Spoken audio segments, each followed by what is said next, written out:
I had a lot of questions about my conception, who I am, why I look the way I am, where I'm from. Just so many questions, like, who am I, basically? Nathaniel Orbit has always known he was conceived through egg and sperm donation, and like a lot of people born through donation, he was curious. So at the age of 18, he applied to the Human Fertilization and Embryology Authority, the HFEA, for details of the sperm donor. It gave me some sort of basic details, but they didn't really correspond to my interests, didn't really relate to anything to do with me. We have seen the document. The donor was 1.8 metres tall, weighed 78 kilos, had blue eyes, dark brown hair. He was a Catholic, a graduate, was interested in photography, football and music. Except all the evidence suggests this was not the donor, that the HFEA was given the wrong details by the clinic when Nat's parents were treated. A DNA test, in fact, multiple DNA tests, instead matched him to a half-brother. It's quite clear, 21% shared DNA, father's side. The half-brother, whom we're not naming, had a file number from the HFEA, but it did not correspond to Nat's file number. The details the half-brother has of the donor show a different height, different year and country of birth from Nat's file. And his file was right and yours was wrong? Yeah, correct. His file matched in terms of nationality with his ancestry. Mine didn't. Yet we matched as siblings. And there are physical similarities between us, so I didn't really have any doubts that we were indeed half-brothers. It's thought about 85,000 children have been born from UK donor clinics since 1991. And at 18, those donor conceived since April 2005 are able to apply to the HFEA for identifying information, including the name and last known address of the donor. And they can also apply to be matched with siblings born from the same donor through the donor-sibling link. But Nat was born before the law changed, so he was only able to be given non-identifiable information like eye and hair colour, certainly not a name and address. And the problem is the HFEA doesn't seem able to deal with someone coming to them and saying, look, you've given me this information, but it does not tally with the DNA results that I have, and that has profound implications.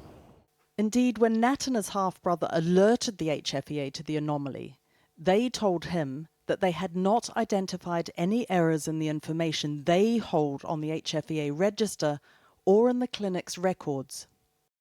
I got a response from the HFEA, which essentially said, this is the information we have. If you'd like to contact the clinic where your information is, you need to tell us where you were conceived, and then we can continue with that. Otherwise, there's not much else we can do.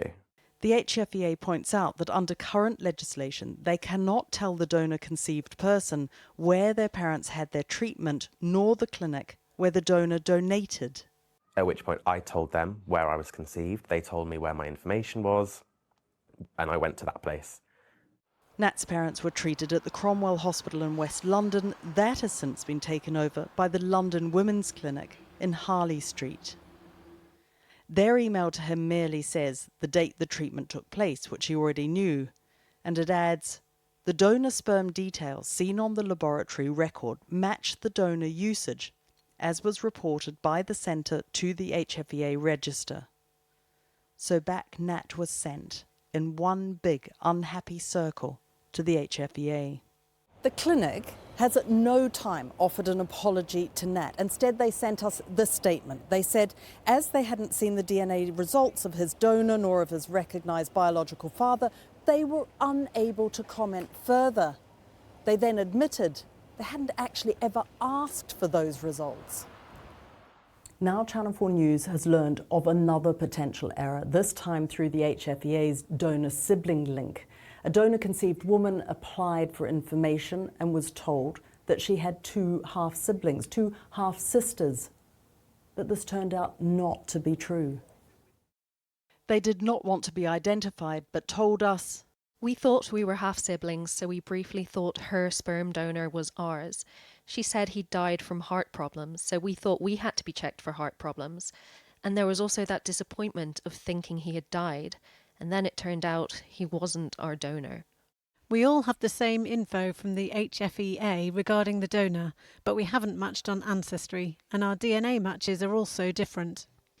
We took the information from the HFEA as true, and if we hadn't done a DNA test, we would be none the wiser. I am aware of 3 confirmed cases, but many more whisperings of anecdotal stories of incorrect information. It's not seen as a surprise in our community now. If somebody kind of posts about it, it's like, oh yeah, me too. Oh yeah, me too. Laura Bridgens is the founder of Donor Conceived UK, supporting the ever-growing numbers of people in this position. This is probably human error and just kind of records just not being kept as they should. You know, people working in the clinics in the early 90s never in a million years thought that, that DNA would come along and make it so easy to identify those that donated. Now the HFEA has said they are investigating what they say are fewer than 20 cases, including Nat's and that of the 3 women. But more importantly, they have admitted to us that he was right. I just want to apologise to Nat on behalf of the system, if you like. Our view is that the mismatch in Nat's records results from an error in the donor, the clinic that recruited the donor, rather than the HFEA register. But the emails finish with, I'm sorry, there's nothing more we can do. I think what we meant by that was there's nothing more that we could give Nat from our records. That may be a sort of, it's not the best drafting on our part, perhaps, but I mean, we never doubted that the DNA test must be correct. So does there need to be a change in the law? Does it need to be updated? If you were born to donation after April 2005, you can get certain identifiable information about the donor.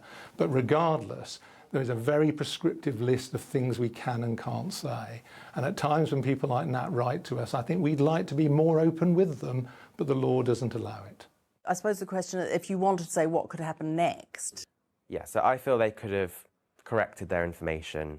You know, there's lots of factors, like some siblings aren't going to be on Ancestry sites. Like, it's so important that I have the basic information that I am owed.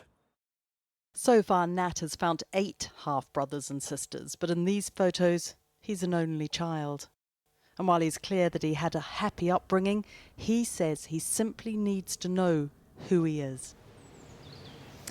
Yes, well, we have been told by the Department of Health and Social Care that they are now working with the HFEA to try and establish what happened. But the point about this is there will be many people out there who don't know currently that they are donor conceived, or they haven't applied to the HFEA for this information, or they haven't done one of these multitude of genetic tests, heritage tests that you can do now. So we expect that those numbers, they're saying fewer than 20, we do expect that those numbers will go up.